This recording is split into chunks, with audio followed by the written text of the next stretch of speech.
रात के 12 बजे एक लड़की बस स्टैंड पर अकेली खड़ी रहती है और पूरा इलाका सुनसान होता है। तभी एक गाड़ी में बैठे 2 लोग उस लड़की के पास आते हैं और पूछते हैं, साथ चलेगी क्या?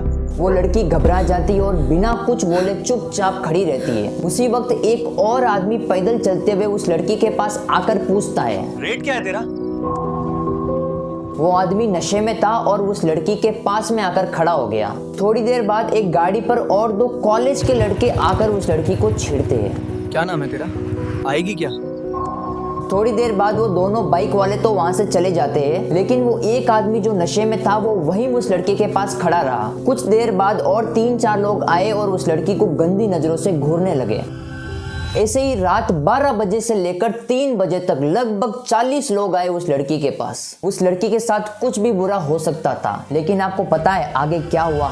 उन 40 लोगों को पुलिस ने ऑन द स्पॉट गिरफ्तार कर लिया, क्योंकि वो लड़की जिसे वो 40 लोग एक के बाद एक आकर छेड़ रहे थे वो एक IPS ऑफिसर थी, जो कि एक सीक्रेट ऑपरेशन कर रही थी ताकि पता चले कि समाज में लड़कियां सुरक्षित है या नहीं। उनका नाम है बी सुमति और ये ऑपरेशन हैदराबाद के दिलसुख नगर में किया गया, जिससे हमें पता चला कि लोगों के अंदर कितनी गंदगी भरी हुई है। उन 40 लोगों में कुछ तो नशे में थे, कुछ पढ़े लिखे जॉब करने वाले लोग थे और कुछ तो कॉलेज में पढ़ने वाले लड़के थे। उस सीक्रेट ऑपरेशन में पता चला कि लोगों में गंदगी आती कहां से है। ऐसा तो है नहीं कि कोई भी बच्चा पैदा होते ही किसी को छेड़ने लगेगा। ऐसा भी नहीं है कि चलते फिरते किसी के दिमाग में अचानक से कोई ख्याल आया कि चलो लड़की छेड़ते हैं। तो फिर इन लोगों का माइंडसेट इतना गंदा क्यों हो जाता है? उसका जवाब मिलेगा हमें भगवत गीता के अध्याय 2 श्लोक 62 में।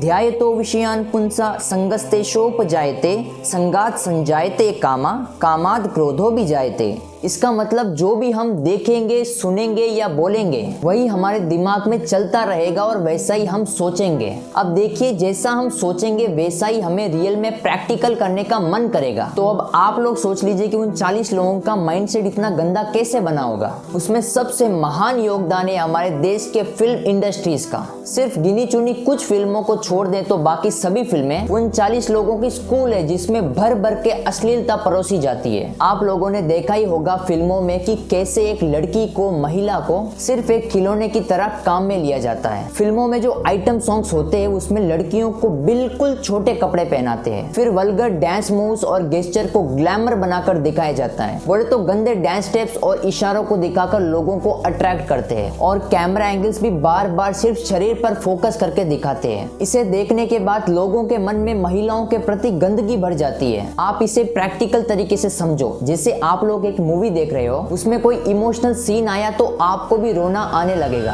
आपने मेरे साथ ऐसा क्यों किया? मेरा दिल टूट गया है। शांत हो जाओ जान। अगर कोई कॉमेडी सीन आया तो आपको भी हंसी आने लगेगी। हाय राम, ये क्या किया? सर दर्द हो रहा है लेकिन कॉमेडी हिट हो गई। अगर कोई डरावना सीन आया तो आपको भी डर लगेगा। कहाँ हो जान?